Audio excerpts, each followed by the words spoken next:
Hey everybody, thanks for joining us here today and thanks for telling us all where you're coming from all over the world, which is so interesting.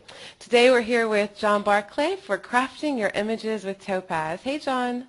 Hello, Nicole. Thanks for having me back. Thanks for being back.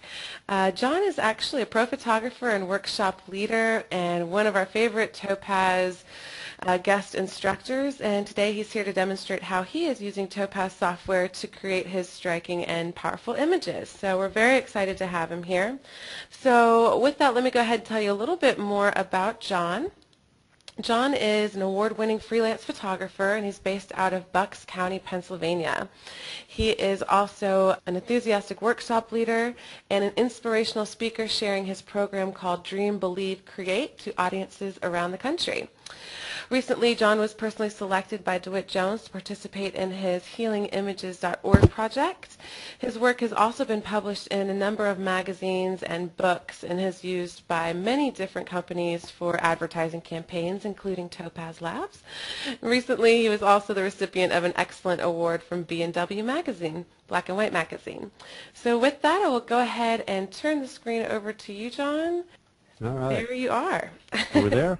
Yes. It's me. Well, thanks again, Nicole, to the team, the great team at Topaz, and to you for allowing me to come back. I do enjoy doing these and sharing these wonderful tools, and we have some new tools to talk about today. We'll take a look at the wonderful new interface of PhotoFX Lab, and for an initial release, it's just pretty spectacular. You can do a whole lot in that without even having to go to Photoshop if you don't have that, so we'll touch on that quite a bit, actually. Believe it or not, we're going to talk about Simplify 4, and you say, wait a minute, there is no 4. Well, that's right, but I believe Thursday there will be a 4, so I have a beta version, and we'll take a look at some of the changes that are coming your way. And obviously we need to talk about Adjust. I do want to cover black and white effects as well again and in detail. So those are the tools that I'll be talking about. And speaking of tools, a lot who might be coming back, and thanks for coming back for another webinar if you have.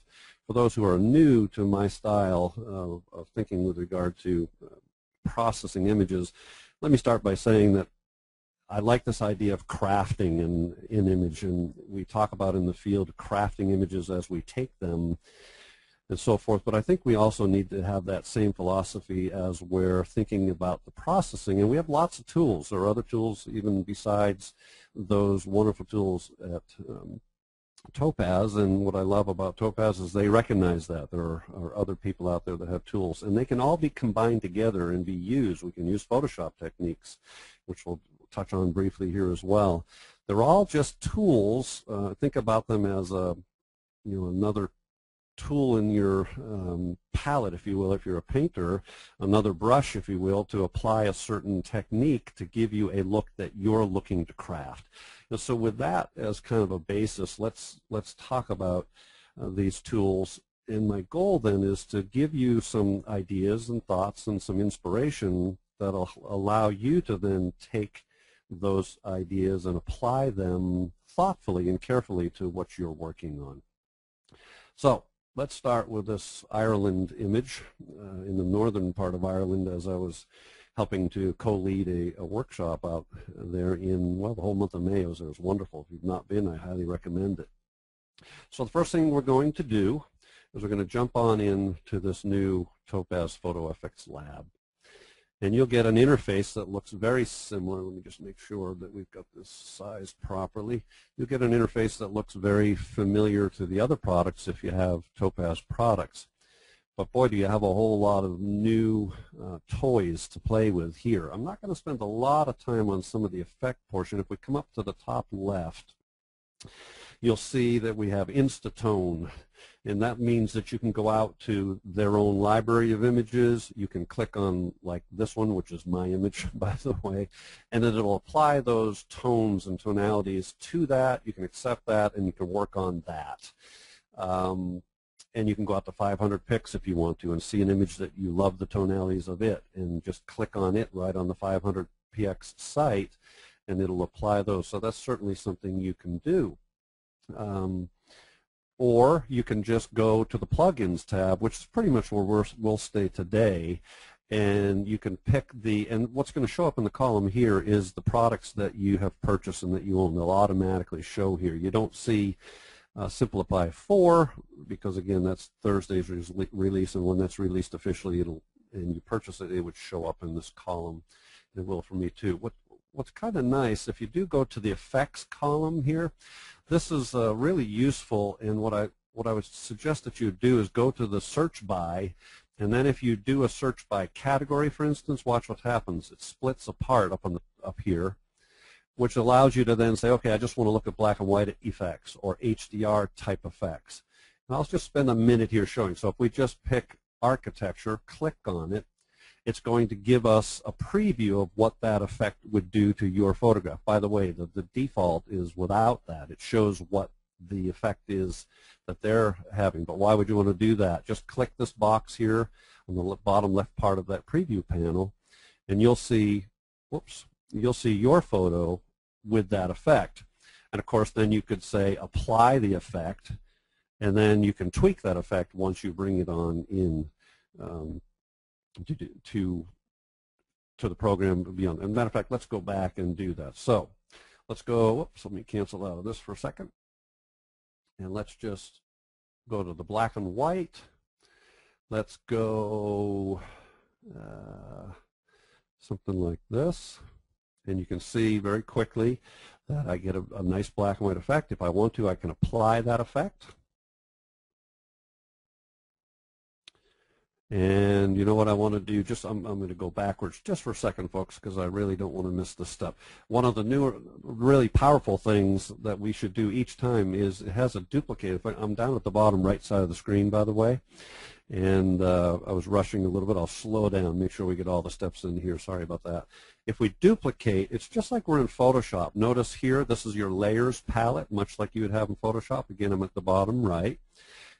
By duplicating it, it'll give us a lot more control, again, for this crafting idea. So now let's go ahead and go back, click on one of these effects, apply the effect, and now what I want to be able to show you, and I chose black and white on purpose so that you can see what's happening. If I go to the opacity slider here, it allows me to blend back in some of the color should I want to. So if I pull the opacity slider all the way to the left, only the background is showing. If I pull it all the way to the right, only the affected layer is showing. Anywhere in between is a blend of that. Let me hit this button to get this sized right. There we go. And by the way, you also have blending modes, just like you would have in Photoshop, which are going to give different looks, right? And you can scroll through them and roll over them, if you will, and you'll see what's happening there. So, lots of power all of a sudden to create from an effect that's already pre-canned for you, and a lot of people are going to like that because they find the whole interface may be a little bit overwhelming to start with if you're really new to processing. So you have lots of choices over on the left side to be able to pick from and then fine-tune those if you want to. So I want to get rid of this layer for a second, so I can come down here, click on that layer, and then hit delete, and I'm back to my background layer. I'm going to duplicate it again, just so that any work I do, I can do some feathering of that effect should I want to. Okay, so now let's continue to go through this interface a little bit, and one of the other things that I really, really like is up on the top right, this idea of brushes. What's nice about this is if I click on the tab Brush, and then I click on Saturation, we have a really wonderful edge-aware tool here, and I mean wonderful. It's stunning how well this works. If I bring the edge-aware up to a real high amount, and then I bring my flow, and think about flow like opacity, kind of. It really is like an opacity, so I'll bring the flow way up, meaning I want it to be 100% of the adjustment to saturation that I'm going to make. Brush size can be adjusted this way, or it can be adjusted just like you do in most other pieces of software with your bracket keys next to the letter P. You can make it bigger and smaller on the fly. The saturation strength in this case is set at 0, meaning it's not going to affect the saturation whatsoever. But if I pull that saturation slider up, and I'll make it really in your face so that you can see it. And now if I start to paint in the blue sky, you'll see that I'm affecting the saturation of the blue in the sky. Notice also what's happening. It's not affecting anything else, the clouds. Look at the mask down here, and you'll see. So this mask, which is filled with gray, where I'm painting is a lighter gray, and that's showing where that effect of increasing the saturation is happening. That's pretty powerful stuff. That's Photoshop-y type of stuff right here in Photo Effects Labs. Same thing with the dodge and burn. I can click on that, and I can increase the strength, and I can now go to the building, and everywhere I paint, just make sure that the crosshair itself inside that circle is on the white. That's what I'm trying to touch with, the white, only that. And I can make that brush a little bit smaller if I have to. Whoops. Sorry, I went the wrong way with that. I have to click. By the way, you have to click on the brush. If you notice what was changing, I still had the strength slider clicked. That's why it was moving up and down when I was hitting the keys. Now we should be back. There we go. So pretty powerful, right? We can adjust the sky.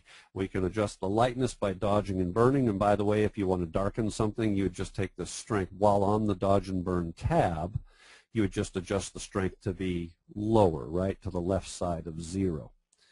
So some pretty powerful capabilities right from within here. Let's do the last one, the smooth and detail. Same type of thing. To the right side of 0 on the strength, you're going to add detail. To the left side, you're going to soften the image, if you will. And then you have the same controls here. So I'll make sure to click on this. It allows me to make my brush bigger or smaller. I'm going to go ahead and add some detail to the roof.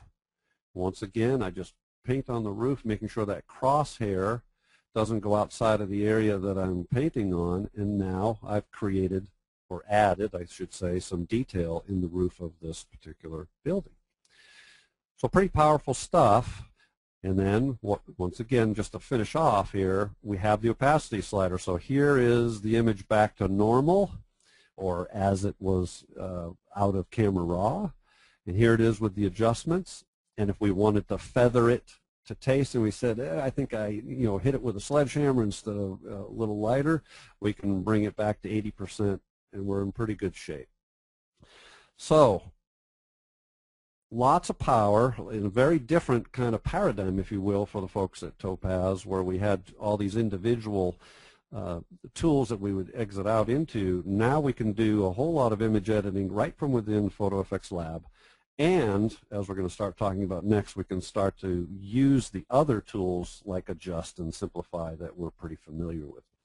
So let me check my notes. I do have lots of notes because I want to make sure to cover all the things. Okay, we've got that. So let's move on. I'm going to click out of this.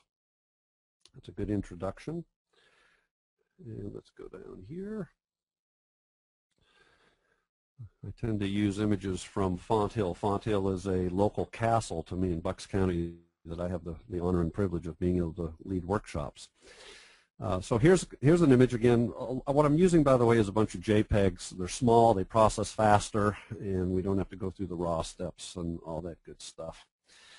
So the first thing we want to do is let's use the interface, and I tend to use this interface all the time now. I go right to it from within Photoshop. And I'm going to hit the green dot so that it sizes it properly. And the first thing I'm going to do is duplicate that layer, bottom right. I always want that ability to be able to either delete the layer should I want to because I don't like what I did, or to feather that layer, or to paint in a mask in that layer. I want to have retain that capability. Now in this case, let's go to the top left, and let's go to Plugins, and let's go to our old friend Topaz Adjust. And so what I'm trying to cover in this particular phase of the demonstration is just the power of some of these tools and how we can use them and stack them on top of each other. So with Topaz Adjust, just to go through the key parts of it again, the global adjustments and adaptive exposure is where the magic happens in Topaz Adjust. These two sliders, for anybody that's new, they work in harmony together, adaptive exposure and regions. Adaptive exposure is like a auto exposure on steroids, I like to say. So it goes from 1 to 100, right? It's not just a one-click adjustment. But it will only have an effect on the regions that you choose it to go to do. So the further the region slider is to the left, the outside regions are going to be, so the lights and the darks, that's all that's going to be affected by the adaptive exposure. As I pull regions over, more and more tonalities are going to be affected. All will be affected way over to the right. My nature is to kind of bring regions over to a third of the way, and then adaptive exposure over to halfway and see what happens. A little heavy-handed for me. I'll bring this back here and maybe adjust on some more of the regions.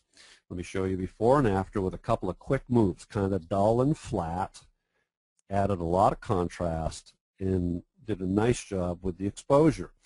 The other things we have is obviously we have a contrast slider. We can add a little bit of contrast, which I think is a good idea.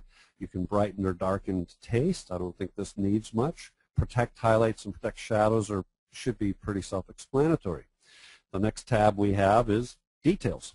And we're going to talk about Topaz detail. This is a kind of a heavy-handed approach, I find, oftentimes to adding detail. I tend to go to Topaz Detail 2 because it allows me to adjust the large, the medium, and the small details and have a lot more control over that. Color is going to work very similarly to the adaptive exposure. These two, again, work in harmony. So we can add some saturation, and we can just be to the outermost tonalities, or I can bring this over and affect more of the tonalities and bring some saturation back in, which I think is a nice idea here. So there we go. We have, those are the tools that I tend to use and adjust frequently. You do have some noise reduction capabilities, and I highly recommend denoise because it does a phenomenal job.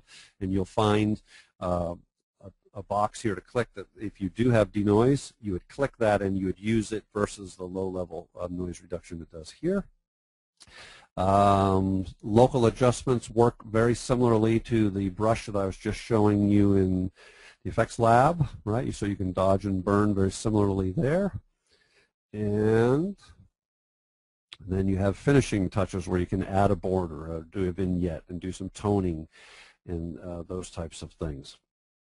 So, of course, we do have a whole bunch of presets too, and those work really well. So for those who might be a little overwhelmed, I'm going to come to the bottom right and hit Reset All. You can go back to the classic collection, which were with previous versions, the Adjust 4 preset list, and very quickly with the click of a button, and by the way, that's going back to the last thing I did. So we'll come down here, and we'll hit Clarity, for instance. And that's what you get just out of the box with a setting. Now, what I like to talk about with settings or presets is this. A preset doesn't mean you're done. It doesn't have to be finished at that point. It can be. This looks pretty good just the way it is. All a preset is doing is presetting the sliders to preset positions. That's all it's doing, and our friend Nicole tends to do a lot of those. So you can then go in as a good launching point and then start using it and saying, nah, I want to add a little bit more adaptive exposure. I want to affect more of the regions, and I think I'd like to take some of the contrast out. And you can do that to taste. So think about a preset as a starting point for your crafting of that particular image. Okay, let's accept this and say we're happy with this in the Topaz Adjust phase. I'm going to go ahead to the bottom right and duplicate this layer yet again. And the reason I want to do that is I can adjust the opacity on each individual layer. Okay?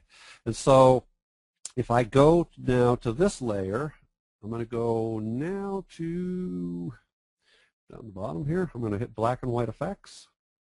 All right, so now we're into black and white effects. Once again, it's a unified interface that it should feel the same into whichever plugin you're going into.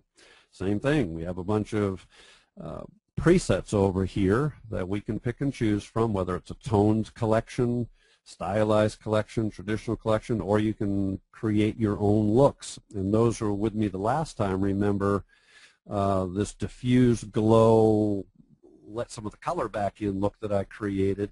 I call it that diffuse glow look, which I really like, and you can save those. And the way you save those is in the bottom left. Once you've played with all the sliders on the right side, if you really like what you've come up with, Go to the bottom left, save it, call it something, and it's going to go in your own My Collection.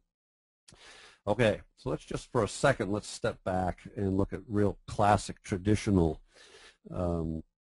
presets here. And once again, you can go over here and take that preset. And what's really nice is you can go here and do what the really basic, but then you also have that adaptive exposure here right within black and white effects. Really powerful. So that same capability to adjust, like Topaz Adjust has, it's the identical capability right in here. Look how quickly that adds a lot of contrast to this black and white image. But beyond that, you can now adjust even the color sensitivity. There's a lot of colors in this image, and so as you pick a particular tone here, you can further craft the image to just affect these particular colors. And I tend to go in and pull each slider left and right and see what's happening until I get something I like. Further beyond that, if you remember the old darkroom days, this slider really is very similar to putting on a yellow filter, a green filter, a blue filter, a red filter, right? So we can bring the strength up, and then as we pull the slider across, it's going to act as though we've put that filter in front of the lens as we were creating that image out in the field. So a whole lot of control from within black and white effects. Where I like to get the creative effect is this diffusion one is the one that I really like. You can add a diffused look. Hopefully you can see that. Let me hit that on and off for you.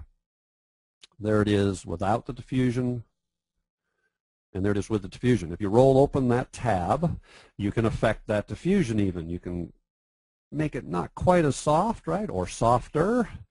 Whatever your taste is on that. As far as softness, you can make the diffusion more or less so that it's not quite so fuzzy. Lots of control. Camera shake, posterize, those are other choices. And then local adjustments, again, same thing we've discussed before. And then finishing touches. We can put a nice border on should we want to. And we can affect the size of that border if we want to and make it bigger. And here's the fun one.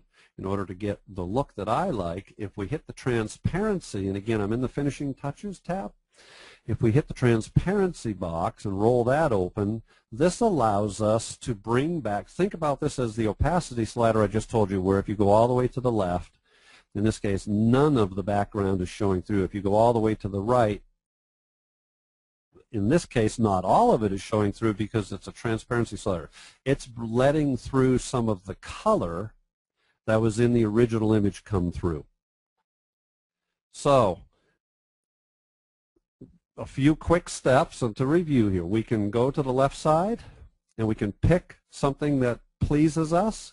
We can accept that, or we can then go to the right side and we have wonderful, really powerful tools to adjust the exposure, to use those adaptive exposure controls, the color controls that we talked about, and there's even a curve tool should you want to get into curves if you understand that. We're not going to a little more advanced than we need for this discussion. And we have lots of tools at our hands to be able to craft this image from something that was very different than this to something that has a stylized look. And we'll hit OK. And there we have it back in PhotoFX Labs. And by the way, should we want to, we can hit OK. It's going to dump it into Photoshop. And then if we feel like we want to do some finishing touches, like go to something like Sharpen and Smart Sharpen and just add in a little bit more sharpness to that, you still kind of have that diffused glow look in the background there, but you're adding some sharpness so that some of the faucets and the detail of the sink are coming out. Nothing says that you can't go back in and do a little bit more tweaking there. Okay, so let's move on to the next thought here. And in this case, we're going to open up a nice street scene in San Miguel, Mexico. And rather than go into PhotoFX Labs, we're going to need to go straight into the beta copy of Topaz Simplify 4. Again, similar, and really by the way, what's happened in Simplify 4 is they're basically bringing it up to speed with all of the others so that the interface is the same. There's a plethora of, and more to come. Again, I'm in a beta version here. The new release will have 2 or 3 times more presets, and you have different effect categories that you didn't have before, but more importantly, you have all of the tools on the right-hand side for these global adjustments that we're familiar with. Right, so a lot more control here. Let's just show you quickly what Simplify might look like. We're in the painting, over on the left side, we're in the painting category, and one of the presets I've chosen is oil painting. And it does a nice job right out of the gate. But I can go into Global Adjustments and go into the Simplify tab, and now I can adjust that Simplify effect more. So I can give it more and simplify it even further or less. The feature boost says that I want to add some of the details back in. I'm sorry, some of those features back in, but the detail strength slider is the one that you want to pay attention to. That's adding back in some of the details that Simplify is taking out. And the further we push it to the right, the more of the details that we bring back into the scene. And the details boost, kind of self-explanatory, is going to make them even stronger and more apparent. So now you'll notice some of the pavement, the cobblestones, we've gotten more of the lines and the details back in there. Something else to be aware of with this new tool, or this new enhanced tool, I should say, is you have the Adjust tab. So we can brighten it or darken it. These are pretty self-explanatory. But here's a nice new tool, this Dynamics tool. As we slide it, think about this. You know how the two sliders work together with Adjust and Regions that I was talking about, the magic in Topaz Adjust? This is kind of that same idea, but all wrapped up into one slider. So we can pull it over, and it has a dynamic effect on the entire image, much like Topaz Adjust does, all within one slider. And then if you want to move the structure is a really nice tool. It's similar to what was going on in that Simplify pane when we're adding details back in, but it's really adding that structure or sharpening back in to add even more detail, so you can, almost gives it some depth or some dimension. Again, I tend to overdo these so that you can see them and it's very clear to you what's happening. That's not tend to be what I might do with this, but I want you to be able to see what the effect could be. And you have a curves tool. And by the way, look what they're adding to most of the new programs. I'm up at the top right, a histogram. I've asked for that, and I'm happy that they put it in. I'm sure others have as well. And that allows you to see what's going on. If you're pushing the tones too far and clipping them, you really don't want to do that, or you want to be careful for shadows. You now have a nice histogram tool that allows you to see what's going on. That's a quick introduction to Simplify 4. I don't want to spend a whole lot of time. There's a few more things I do want to get to. If we, in the question at the last part, if there are further questions, I'll be happy to go back and see if we can't touch on some of those. So I'm going to cancel out of that. I'm going to go grab one more here and just show you. This time I went over all the sliders. This time I will go back to Simplify real quickly and show you how great some of the presets are. If you go back to the Buzz Sim, what a wonderful, quick, and easy click of the button. And on this is Guanajuato, Mexico, from one of the 10 most beautiful overlooks in the world, and it really is. The color is mind-boggling. But a nice click. I love the Buzz Sim 2. It's not quite as in your face with that smoothed out look.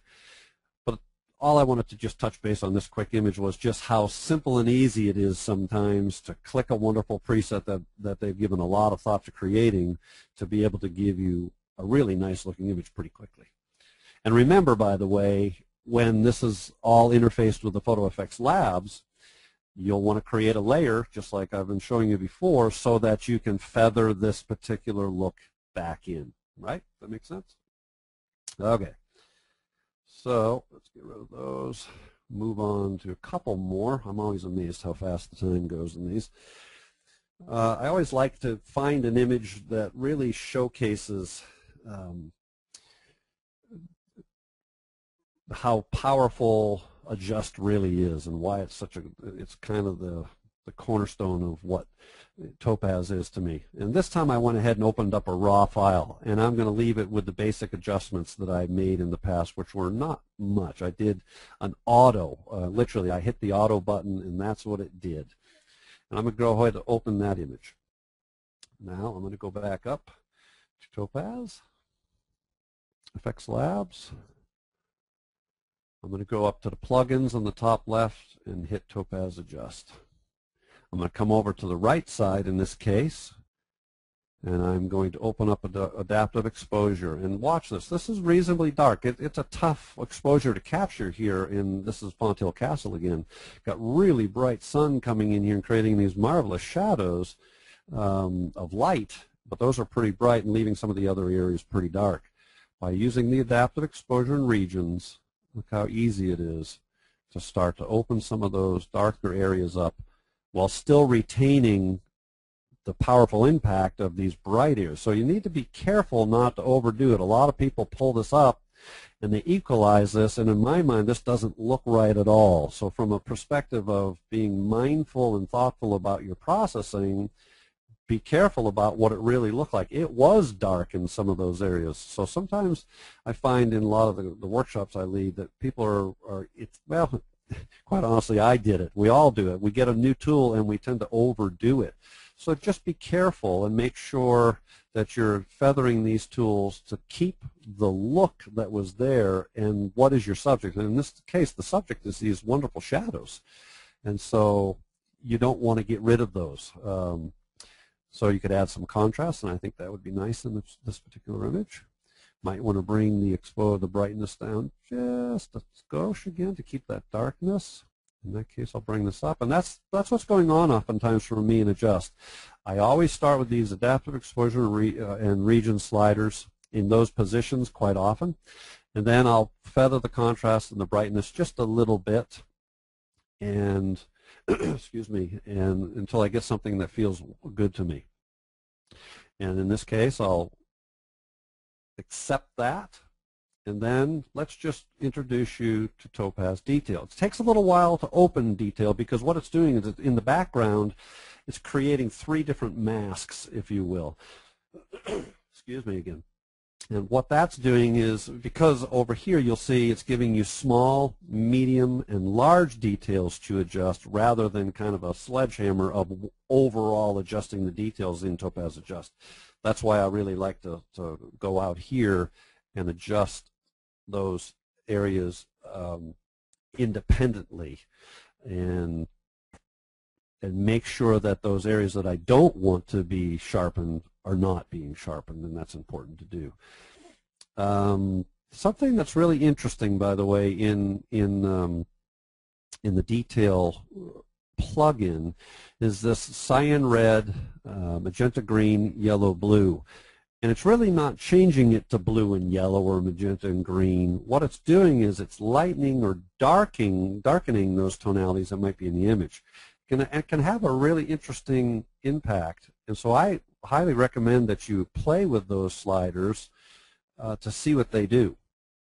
In this case, it's having a subtle effect, an image that has more. There we go. See, I like what that did a lot. It brought back some of that darkness. So it's darkening the tonality. It's not changing the tonality, and that's what those sliders do. It's a nice little add in this particular plugin. So the main benefit of to review of Detail is that you can adjust the small, medium, or large details that are in that independent of each other, so that it's not like a sledgehammer adjusting all of those details. So let's look here. Okay, a couple more. I'm just keeping an eye on the time too. A couple more. You probably saw this in the slideshow. We're back in Ireland. Whoops, did I forget to get out of this again? There we go. Cancel.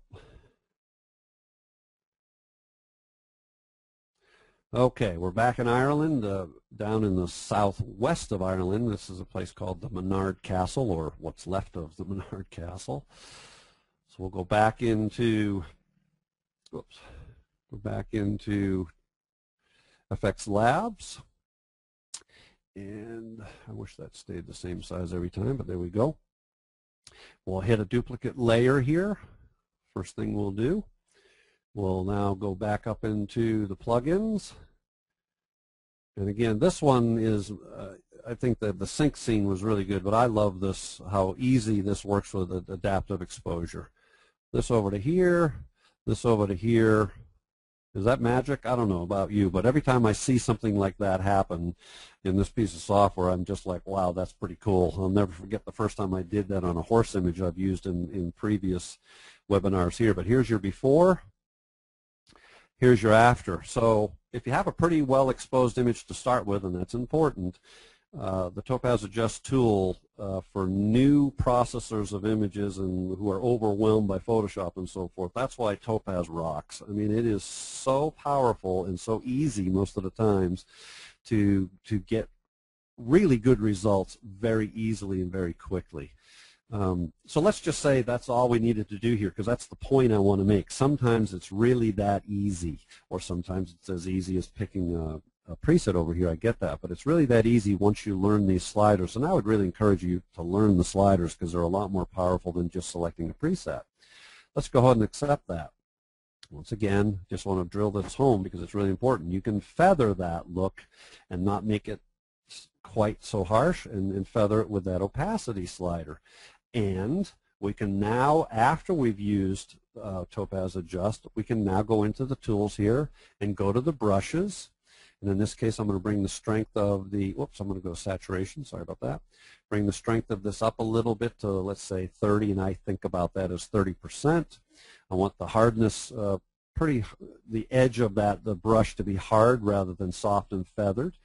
So I'll have that quite high in this case. Flow, again, is the opacity. If I had the flow way down to the left, it's not going to give me much of the effect. It's only going to give me 8%, right? The more I come up here, 100% of that saturation move is going to happen. The edge aware, the further to the right, the more it's very smart about what the edges are that you're trying to affect. So here we go. I'm going to bring this brush over. Make sure to click the brush. Don't want to make that mistake again.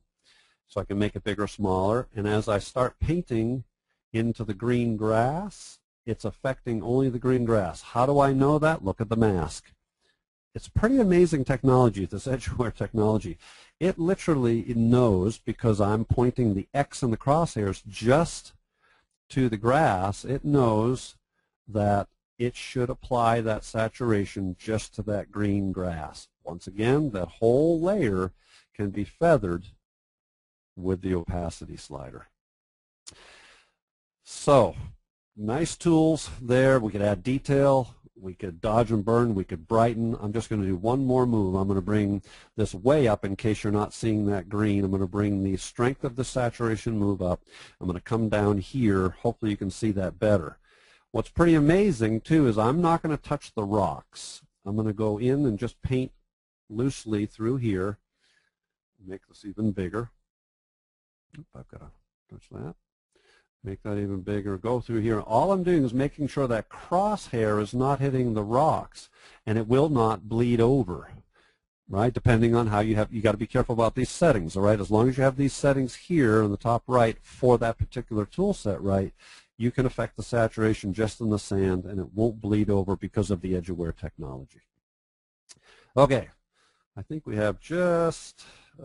yeah, I wanted to touch on black and white effects real quickly, and I noticed the time we're just about out for this part of it, so I think I'll skip right to this one in lieu of time.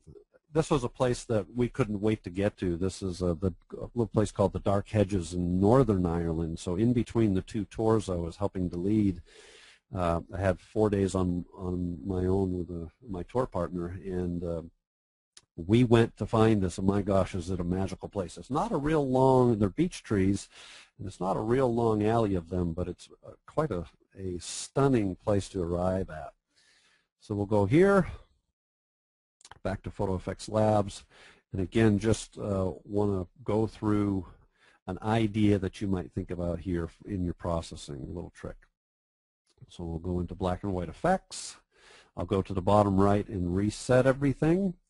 And once again, we can go through these clicks here.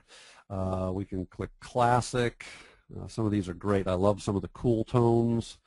I love some of the warm tones down at the bottom here. Warm tones. I like that a lot, actually, in the look that gives me. And in this case, I actually did go to the presets. And then I went over to the conversion, went to the adaptive exposure, And I started to just play with that a little bit to make sure it was something that I liked. And I pushed the look a little bit in this case, knowing that I was going to go to the Creative Effects tab. And here we are back to that fun tool, Diffusion. And I just love on this image what the Diffusion tool does. I can roll open that Diffusion tool. I can change again the softness and maybe make it a little less apparent of what I'm trying to do with this Diffusion look. That seems a little better there. And then I can go to the finishing touches once again, and I can put a border. And it can be a solid white, a black at this point. I suspect you'll see that change. In some of the other plugins, you'll see that you can actually pick a color from the image and make it the border should you want to. So I'm sure as time moves on and they do additions and upgrades, you'll see a more robust capability for borders, and I can make that border bigger or smaller. And so there you go. So hopefully we've covered some tools and ideas with these tools that would allow you to start crafting your images and being mindful of, you know, the specific areas. And we have now, except that we have now in Photo Effects Lab the ability to be more precise with these brushes, right, and allowing us to dodge and burn and brighten and darken the specific areas of images, to adjust the saturation in specific areas. And that's what you want to be mindful of, and add detail just where you need it. Don't add detail to the whole thing. For instance, in the skies, you really don't want to add detail in there. You might want to just add it to the foreground in the grass. So be really mindful when you're crafting your images that they have some emotional value and impact, and I think you'll be much happier with the results. So I'll turn some of the time back to some of the questions here. The last thing I'll say before I do that is the value in the suite. If you're considering Topaz products, I can't recommend enough the entire suite. Did I go through all of them here? No. But there are so many good tools that it makes it really very affordable to have a whole lot of power. One thing to mention too is the FX Labs operates as a standalone as well. You don't have to have Photoshop for it to work, and that's really powerful too. That allows people who are on a tighter budget to be able to have a whole lot of processing power without having to go buy Photoshop. You do have some advantages in having Photoshop in the background. I personally couldn't live without it, but be aware that it can. But the suite is great. You know, Topaz Adjust is strong in the cornerstone, as I've said. Black and white effects I use a lot. Detail 2 is great. Simplify, and the new Simplify adds so much more control than the previous version. That'll see a lot more use. And so lots of great tools. Take advantage of the suite would be my recommendation. However, if you start with one or you have one of the other products, there are upgrade paths that make it very easy as well. So back to you, Nicole. Thanks. Now I'm going to ask John some of these questions that are coming through.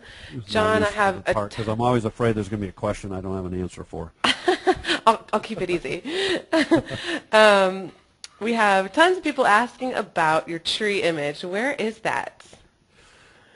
It's in a town called Ballymoney. It is pretty spectacular. B-A-L-L-Y-M-O-N-E-Y. Gosh, the poor people that live there are going to kill us, right? Oh. I'm looking at there's 907 people on the attendee list right now, and now we get 907 people getting airplane tickets to go to Ireland. It is quite a ways. I flew into Shannon. It's about a 6-hour drive from Shannon to get up into the outermost area up there, but it's, you know, it's like anything else on the internet nowadays. Once somebody sees that kind of an image, they're doing just exactly what we did. We saw that image and said, we have to go. Yeah, it's pretty spectacular. Beautiful part of Northern Ireland. All right. Well, thank you. That was easy. Yeah, that was easy. All right. So let me take a look at some of these questions coming through. Ed asked earlier if he said he'd like to know your opinion of Lightroom as an alternative or complement to Bridge. Are you a Lightroom user? Do you find that it's useful if you have Bridge? Yeah, great question. Let me just scroll down by my screen. Yes, I have Lightroom. You know, it's funny. I have a friend, Bob, he's a Lightroom fanatic, and I'm what you call old and stubborn. I mean, I am so set in my ways. I've been using Bridge and Photoshop forever, and I have a very clean way of organizing my images into folders by year, by shoot, and all that stuff. be that said, I've always gotten the newest version of Lightroom and given it a try, and I've never had success. It's just not that I can't do it, not that it's not good. However, with version 4, I really like it. And so I'm in the process of reading books and really understanding it in its fullest, which is the way I tend to do things, and then I will implement it. So probably the next time I do a webinar, I will be doing it out of Lightroom. Lightroom is fabulous. I've always realized that. A couple things. I mean, Lightroom, whether it's Photoshop, Adobe Camera, or Lightroom, that they're the same raw processor. It's the same engine. That sold me in and of itself. The raw processing power changed dramatically, for me anyways, with some of the additions they made in this newest iteration. So yes, I'm a fan of Lightroom 4. I think it's a wonderful solution, especially because you now have these local adjustment capabilities from within this type of software from Topaz. Before it was a little trickier. I really wanted to have layers capability, but layers is, each year that passes, is becoming less and less important as the plugin manufacturers start to add that capability of doing those layers right within their product and being able to mask and use the mask. We didn't spend a lot of time on the mask today. Time gets away from us, but just know that you can paint in and out of those masks just like you could if you were in Photoshop right from within Effects Labs. All right, thank you. Let's see here. I have a question that was shot over to me. I don't know who said it, but it was, there are so many options and capabilities and potentially overlaps that they wonder how you decide on which filter or which Topaz effect to use for specific photos. Yeah, that's a really good question. And so, a lot of people say, how the heck do you figure all this stuff out? Well, it's because I really like this stuff, and I love to sit at a computer and play. And, it's interesting, I do not only webinars but workshops, and I've done seminars where I'm a key speaker doing like just a processing session. And, I say, okay, I've got the magic answer, folks. Okay, this is why you paid money to come here, and here's the answer. You have to play. It just annoys people, but it's the truth. The way that you learn about how these tools is to push the sliders to the furthest left and furthest right and see what it's doing. And that's what I do with all this stuff, is I play for hours on end with a new toy and the new plugin until I really understand what it's doing, so that when I get an image, I will know exactly what to do with it. It's the analogy that I use in that Dream, Believe, Create program that I do. Think about a musician, and imagine if that musician, brought his guitar out on stage, and he had practiced once a month. He's not going to be a very good guitar player practicing once a month, but if he practices every day for an hour or a half hour or 2 hours, whatever it might be, and really knows his instrument inside out and backwards, his ability to play free-form solos at that point is unlimited, because he's not thinking about what the notes are. It's just happening because he knows that instrument inside out and backwards. It's the same with processing. You should be at the point eventually where you've played with these tools enough that you understand what they're going to do. And that way, when you see the image, you will know that if I see this Menard Castle, I just know that Topaz Adjust is going to make that beautiful in 2 quick slider moves. I know that a colorful image like Wanawatu Overlook is going to look really great and be fun as a Topaz Simplify image. Hopefully that makes sense. That's probably not the answer you were hoping to get, but it really is knowing the tools, and the only way that you can know the tools is to spend time with those tools and really understand what they do. I agree. It's a lot of fun just to get in there and play That's around. My wife would rather see me out behind the desk sometimes, I'm sure, because I can get lost in here with some nice music on and playing with images all day long. Well, we have to. Okay, we have kind of a discussion going on in our questions module thing, and it's been a back and forth a little bit, so a lot of people would like to know your opinion about when images go from being photography to digital art. Obviously, within Topaz tools, we have a lot that really push into that digital art realm, but when, in your mind, does it go to that, go past that line? Yeah, I wish I could bring up my, I think it's my last blog post. And I'll answer it this way. I essentially put up an image, not essentially, I put up an image that was processed from one single exposure. However, it had an quote-unquote HDR look to it. So I posed the question on my blog. I said, you know, am I allowed to call it HDR? I didn't use any HDR software. I didn't use Photomatics. I didn't use the Nik product. I just crafted it from one image. I used Topaz Adjust. I used some, you know, detail to enhance the detail, and I ended up with an image that had not very in your face, but it did have a little bit of a feel of what we see as an HDR image. And then I posed the last part of the question was simply this: does it matter? And I think that's the ultimate answer for me when we talk about does it go from photography to digital art. Who cares? So, because see, here's my philosophy is this, and it's like my dearly departed friend Nancy Rotenberg, who we lost to cancer way too young.